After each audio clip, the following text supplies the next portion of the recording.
We have the examples in South Africa. Nelson Mandela.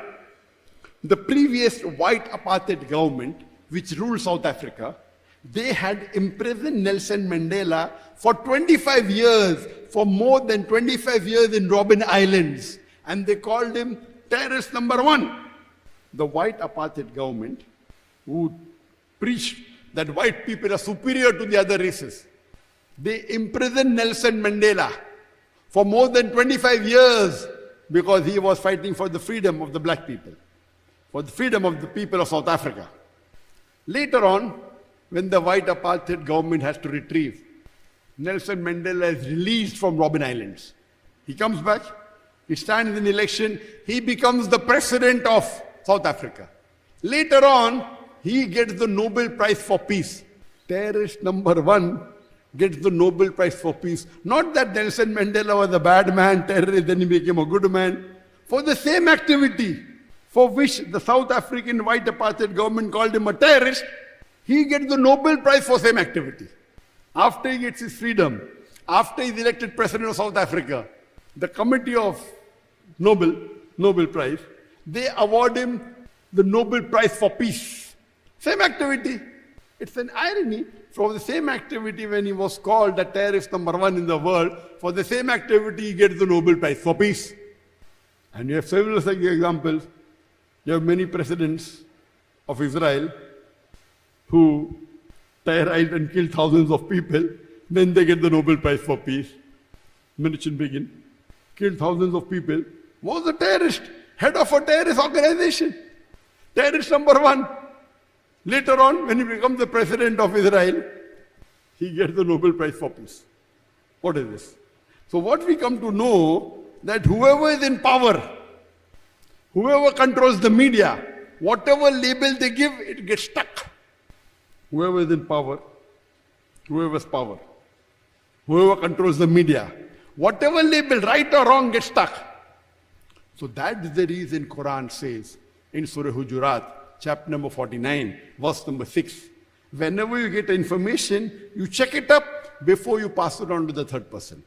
Don't just rely on, don't just whatever you get forward. You see any news, forward it. Check it up. If you're not sure, don't forward it. And we Muslims also, most of our party, you see anything? It may be a fake video.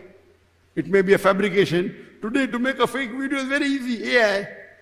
So Allah is telling 1400 years ago, whenever a fasik gives you information, whenever a transgressor gives you information, check it up before you pass it on to someone else, lest you may be involved in spreading the wrong message.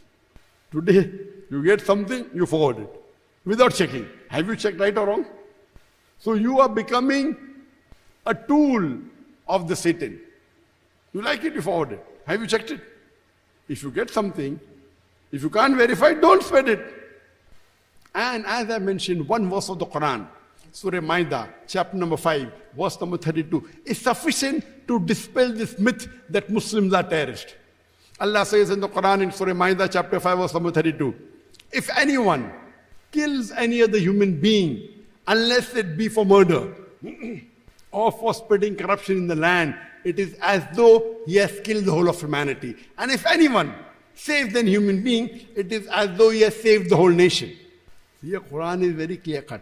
If any human being, whether Muslim or non-Muslim, kills any other human being, whether Muslim or non-Muslim, kills any innocent human being, whether Muslim or non-Muslim, unless it be for murder or for spreading corruption in the land, fasad in the land, it is as though you have killed the whole of humanity. And if anyone saves any innocent human being, it is as though you have saved the whole of humanity. This one verse of the Quran, of Surah Maida, chapter number 5, verse number 32, is sufficient to dispel this myth that all terrorists are Muslim. And for more information, as I mentioned, watch my video cassette, Is Terrorism a Muslim Monopoly? How did terrorism start? Who was the first person who did the first hijack? Who did the kidnapping, suicide bombing? In detail, with statistics from authentic sources. And more if you want to know about jihad, terrorism and jihad and Islamic perspective. These two videos of mine, if you watch these two lectures, you will get ample of ammunition to do dawah.